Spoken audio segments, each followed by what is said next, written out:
퇴직하고 딱 6개월만 쉬겠다고요? 네, 좋습니다. 그 마음 충분히 이해합니다. 30년 넘게 현업에서 달렸으니까 누구나 그럴 수 있습니다. 그런데 안타까운 거는 시장은 여러분을 기다려주지 않는다는 거죠.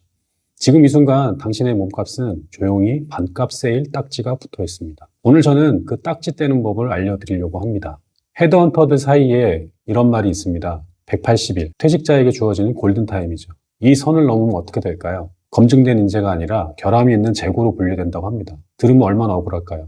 이게 시장의 원리라고 합니다. 30년 동안 쌓아온 노하우 왜 반년 만에 낡아버리는 걸까요? 지식은 관리하지 않으면 곰팡이가 핀다고 하더라고요. 아무리 좋은 식재료도 냉장고에 오래 두면 유통기한이 지나 싱싱하지 않듯이 당신의 경력도 마찬가지라고 합니다. 그렇다고 겁먹지 마십시오. 오늘 이 영상에서 여러분들 냉장고에 싱싱한 식재료로 채울 수 있는 방법을 알려드리겠습니다. 지식은 배터리와 같다는 말씀 혹시 들어보셨나요? 사회적 연결 잭을 뽑는 순간 방전이 된다고 합니다. 현장을 떠나면서 세 가지가 동시에 사라지는 거죠. 첫 번째는 정보입니다. 여러분이 가지고 있던 정보들은 어제의 옛 이야기가 되고 마는 거죠. 두 번째는 관계입니다. 부장님하고 달려들던 후배들이 6개월도 안 돼서 아마 연락이 되지 않을 그런 상황을 맞게 될 겁니다. 세 번째는 자기 확신입니다. 내가 아직 이 시장에서 통할까라고 하는 의심이 슬그머니 들게 되는 거죠. 저 역시 그런 상황을 겪었고 저와 비슷한 상황을 겪은 많은 분들을 만나봤습니다. 그분들이 공통적으로 하는 말은 똑같았습니다. 그때 그냥 쉬었던 6개월이 가장 아까웠다고. 쉬는 것 자체가 문제는 아닙니다. 쉬는 동안 충전을 안 하는 게 문제인 거죠. 충전과 방전, 이 차이가 여러분의 몸값을 갈라놓습니다. 이제 핵심을 말씀드리겠습니다. 지금 당장 해야 할 첫 번째 일은 여러분이 과거에 가지고 있던 직함을 내려놓는 겁니다. 무슨 말이냐면 세상은 당신이 가지고 있던 그 직함에 돈을 주지 않습니다. 세상은 당신이 어떤 문제를 해결하느냐, 어떤 문제를 해결해 줄 수 있느냐에 돈을 줄 겁니다. 예를 들어 볼까요? 건설회사에 30년 넘게 근무한 상무가 있다고 칩시다. 이런 분들 보면 어떤 느낌이 드시나요? 경력은 길어 보이지만 이 사람이 지금 나한테 필요할까?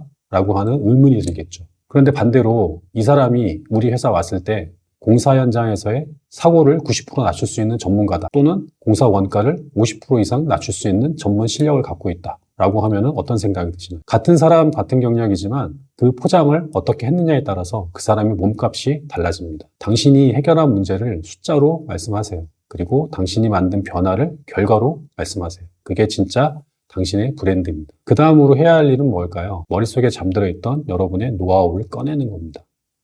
30년 동안 쌓아온 경험 지금 어디가 있습니까? 머릿속에 있는 지식은 부패합니다. 지식을 꺼내야 복리가 되죠. 방법은 세 가지입니다. 첫 번째, 전자책 한 권 쓰는 겁니다.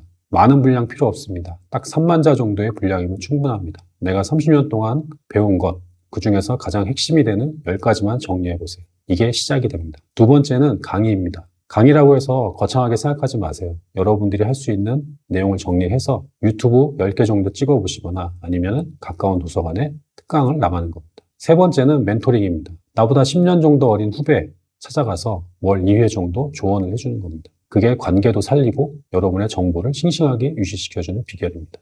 이 세 가지 중 하나만 시작해도 충분합니다. 기록된 노하우는 자산이 되니까요. 그리고 기록되지 않은 경험은 시간이 지나면 그냥 추억이 될 뿐입니다. 퇴직 후의 휴식은 나쁜 게 아니죠. 마침표가 아니라 쉼표가 되어야 한다는 겁니다. 긴 문장을 계속 쓰려면 중간에 쉼표가 필요하죠. 하지만 쉼표 다음에 반드시 다음 문장이 이어져야 하는 겁니다. 지금 바로 종이 한 장을 꺼내보세요. 그리고 아래 세 가지 질문에 답을 써보십시오. 하나, 내가 30년 동안 가장 잘 해결한 문제는 무엇인가? 둘, 그 경험을 가장 필요로 하는 사람은 누구인가? 셋, 내일 당장 그 사람에게 어떻게 연락할 것인가? 이 세 가지 답이 바로 당신의 진짜 퇴직금입니다. 월급 통장에 찍히는 숫자가 아니라 세상이 당신에게 지불해야 할 돈이죠. 오늘도 수고 많으셨습니다. 다음 영상에서 다시 뵙겠습니다.